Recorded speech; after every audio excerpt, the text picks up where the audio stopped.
আসসালামু আলাইকুম। যারা অডাসিটি থেকে অডিও রেকর্ড করার পর অডিওটা এমপি3 আকারে এক্সপোর্ট করতে চান, তারা আমার এই ভিডিওটি দেখে নিতে পারেন। প্রথমে তার জন্য অডাসিটি রেকর্ড হওয়ার পর আপনার অডাসিটি ফাইলে যাবেন, ফাইল থেকে এক্সপোর্ট টু অডিও ফাইল অপশনে ক্লিক করবেন।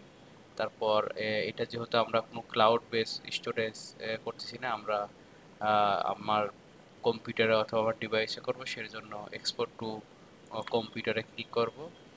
এখান থেকে এটা আমার কোথায় সেভ হবে, আমার কনভিনিয়েন্স একটা আমি আমার এখানে একটা দিয়ে দিলাম আর কি, আমার এখানে ফোল্ডার সিলেক্ট করে দিলাম। সেটা হলো যে আমার ডাউনলোড ফোল্ডারে ক্রিয়েট হবে।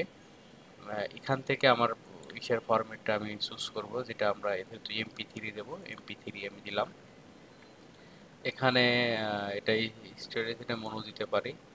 আহ, চাইলে বাই ডিফল্ট যেটা নিয়েছে সেটাও থাকতে পারে, এটা আমি এটা দিলাম। থাক, সমস্যা নাই। এটা থাক।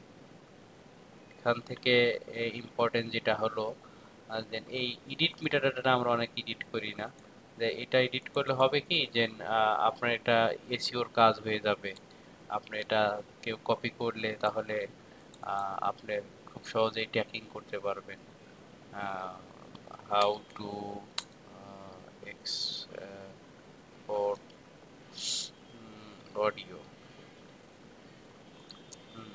ইয়ার 2025, এরকম করে দিতে পারেন। This is nice video two audio, this is nice audio, এরকম করে দিয়ে দেন এক্সপোর্ট দিলে এক্সপোর্ট হয়ে যাবে।